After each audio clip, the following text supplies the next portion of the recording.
जय हिंद साथियों। तो साइकोलॉजी की छोटी छोटी और महत्वपूर्ण वीडियो की श्रृंखला में आपका स्वागत है। तो इन्हीं महत्वपूर्ण वीडियो श्रृंखला के अंतर्गत आज का जो हमारा मोस्ट इम्पॉर्टेंट टॉपिक है अधिगम के क्षेत्र यानी लर्निंग फील्ड के विषय में हम लोग पढ़ेंगे। और यदि आप पिछले कुछ वर्षों का पेपर देखेंगे तो अधिगम जो टॉपिक है यहाँ से क्वेश्चनों की भरमार लगी होती है। चाहे यदि आप सीटेट की तैयारी कर रहे हैं, आप रीट का आवेदन किए हैं, साथ ही साथ यदि आप KVS D SSB या फिर आप किसी भी स्टेट टेट की तैयारी कर रहे हैं तो ये सारी वीडियोस आपके लिए काफ़ी ज़्यादा महत्वपूर्ण होने वाली हैं। और इन्हीं छोटी छोटी वीडियो और महत्वपूर्ण श्रृंखला के अंतर्गत चीज़ें आपको ऐसी बताई जाती है ताकि उस टॉपिक को लेकर किसी भी तरह का संशय आपके मन में न रहे और आपका कॉन्सेप्ट बिल्कुल क्लियर रहे। तो देखिए साथियों, मनोविज्ञान का कोई भी टॉपिक जो आप पढ़ रहे होते हैं तो उसकी एक इमेज अपने माइंड में अवश्य आप लोग क्रिएट किया करिए ताकि जैसे ही वो क्वेश्चन आपके सामने आए आप उसमें सही आंसर को पिक कर पाएँ। तो चलिए क्लास स्टार्ट करते हैं।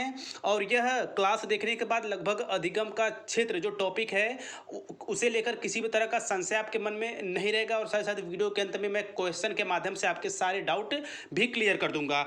तो देखिए साथियों, हम सबसे पहले बात करेंगे अधिगम क्षेत्र के विषय में। अधिगम के क्षेत्र या वहाँ पे अधिगम के अनुक्षेत्र भी लिखा हो सकता है, तो आपको कंफ्यूज नहीं होना है। तो बेसिकली इसके 3 पॉइंट होते हैं, यानी अधिगम के जो क्षेत्र होते हैं उसके 3 क्षेत्र होते हैं और एक एक क्षेत्र को बड़े ही आसान और बिल्कुल इजी वे में चीज़ों को सीखेंगे। तो देखिए साथियों, क्लास को आप लोग बिल्कुल रिलैक्स मूड में देखा करिए ताकि किसी भी तरह का कोई भी पॉइंट आपसे न छूटे।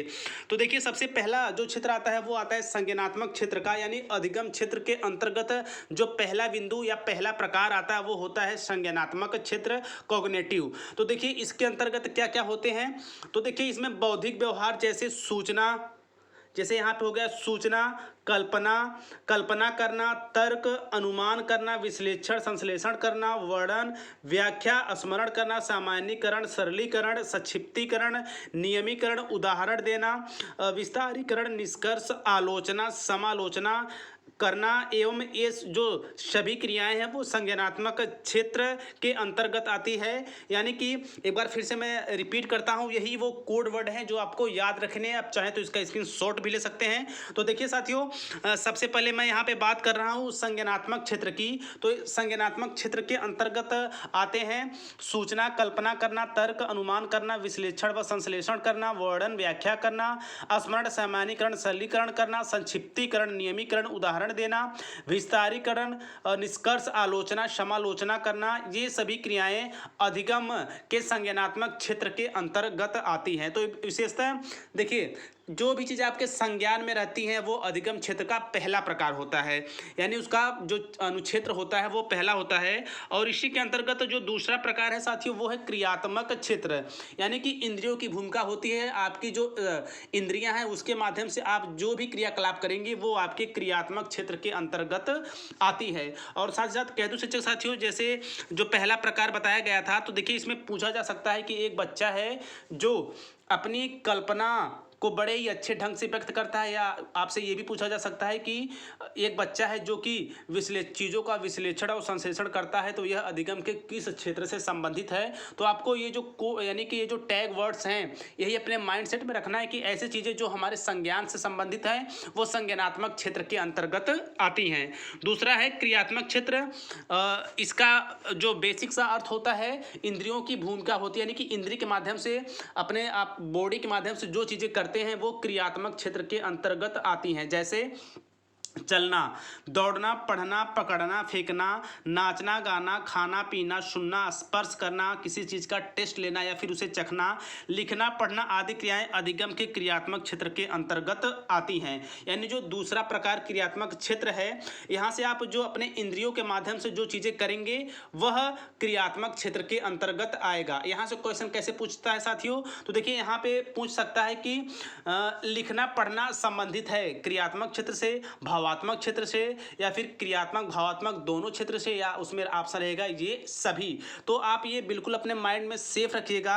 जहाँ कहीं भी हमारी इंद्रियों की काम की बात आए, चाहे वह चलना हो, दौड़ना हो, चढ़ना हो, पकड़ना हो, फेंकना हो, नाचना हो, गाना हो, या फिर खाना पीना, सुनना, स्पर्श करना हो, चखना हो, या फिर लिखना पढ़ना हो, वो सारी चीज़ें अधिगम के क्रियात्मक क्षेत्र के अंतर्गत आती हैं। तो यह रहा दूसरा अनुक्षेत्र।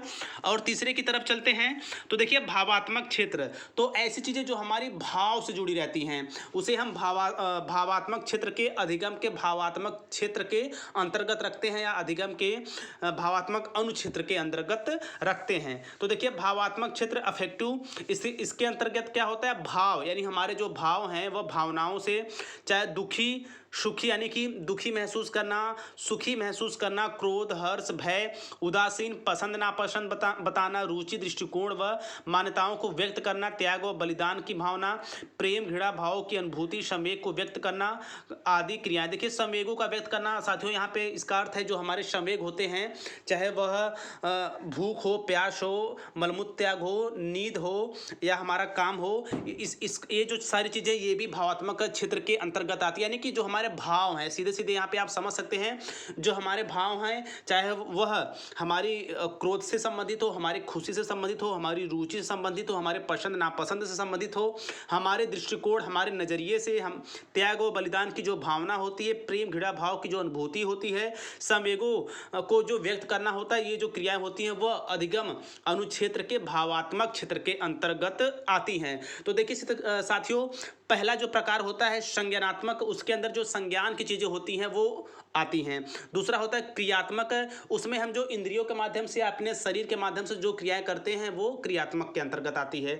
तीसरा भावात्मक, जो चीज़ें हमारे भाव से जुड़ी रहती हैं वो भावात्मक क्षेत्र के अंतर्गत आती है। अब यहाँ से आप एक बहुत ही इंपॉर्टेंट उदाहरण के माध्यम से समझिए। तो देखिए यहाँ पे आप स्क्रीन पे देख रहे होंगे साथियों कि एक छात्र हिंदी कविता की आलोचनात्मक व्याख्या प्रस्तुत कर लेता है, उसका यह अधिगम व्यवहार किस अनुच्छेद में रखा जा सकता है या किस क्षेत्र में रखा जा सकता है या किस अनुच्छेत्र में रखा जा सकता है। देखिए साथियों, जो एग्जामिनर है वो शब्दों को थोड़ा सा उलट फेर करता है माइंड के साथ खेलने के लिए। तो बिल्कुल यदि आपका कॉन्सेप्ट क्लियर रहेगा तो किसी भी तरह का व्यवधान आपके मन में नहीं आएगा और आप किसी भी स्थिति और परिस्थिति में हमेशा सही आंसर को पिक करेंगे, जो कहीं ना कहीं आपके स्कोर को बढ़ाएगा और आपके सिलेक्शन को सुनिश्चित करेगा। तो देखिए यहाँ पे साथियों आलोचना की बात आ रही है। तो देखिए इसमें ऑप्शन दिया संज्ञानात्मक अनुक्षेत्र, संज्ञानात्मक एवं भावात्मक अनुक्षेत्र, क्षेत्र भावात्मक अनुक्षेत्र और भावात्मक एवं मनोगतिक क्षेत्र। तो इसका जो करेक्ट आंसर होगा, देखिए जो बच्चा है वह आलोचनात्मक यानी बच्चे के जो आलोचना है उसके संबंध में वो चीजें करता है, तो इसका संबंध होगा संज्ञानात्मक अनुक्षेत्र से। तो इसे मैं प्रूव भी करता हूं साथियों आपको। तो हम सबसे पहले चलते हैं अपनी पहली पॉइंट पे।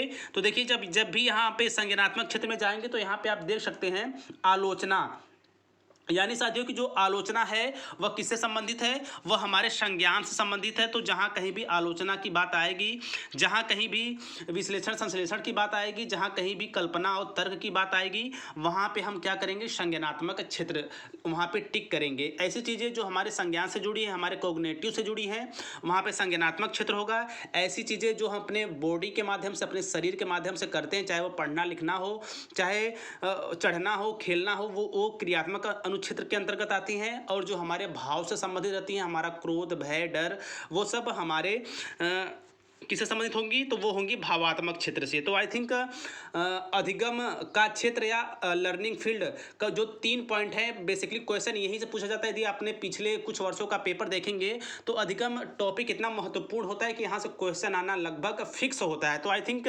यह छोटी सी वीडियो आपके लिए काफ़ी हेल्पफुल होगी। और चैनल पर मैंने शॉर्ट साइकोलॉजी वीडियो करके एक प्लेलिस्ट बना दिया है, वहाँ पर भी आप चैनल वीडियोज़ को जाके फॉलो कर सकते हैं और अपने शिक्षक भर्ती के सपने को, अपने शिक्षक पात्रता परीक्षा के सपने को पूर्ण कर सकते हैं। तो साथियों ऐसे ही मिलते हैं नेक्स्ट महत्वपूर्ण और छोटी वीडियो की श्रृंखला में। तब तक तैयारी करते रहिए और घर में रहिए, साथ ही साथ स्वस्थ, व्यस्त और मस्त रहिए। जय हिंद, वंदे मातरम।